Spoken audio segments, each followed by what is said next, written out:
मंचर सारख्या ठिकाणी इतका सुंदर प्रकल्प करण्याची आयडिया तुम्हाला कशी आली? नाही, आता ॲक्च्युली काय आलं, पहिली माझे 2 प्रोजेक्ट मनसरमध्येच आहे. मला त्यालाही चांगले उत्कृष्ट प्रतिसाद मिळालाच होता.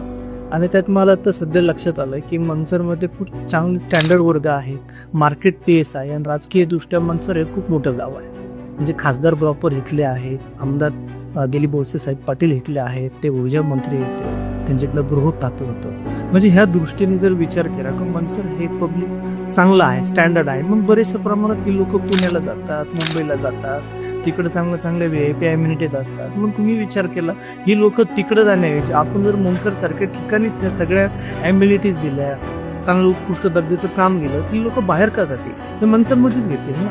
हा विचार करूनच मी चैतन्य अंगण हा प्रोजेक्ट जो आहे हा पूर्ण टाउनशिप प्रोजेक्ट आहे. त्याच्यामध्ये तुम्हाला क्लब हाऊस आहे, गार्डन आहे, देवाचं मंदिर आहे, सगळ्या ऑल ॲम्युनिटीज मी तिथे दिलेलं आहे. म्हणजे मला छान रिस्पॉन्स मिळालेला आहे. आज जर पाहिलं तर आपले 50% माझा प्रोजेक्टही झालेला आहे, बुकिंगलाही मला चांगला रिस्पॉन्स मिळाला आहे आणि एकदम आनंदाने तो प्रोजेक्ट सध्या साकारत आहोत.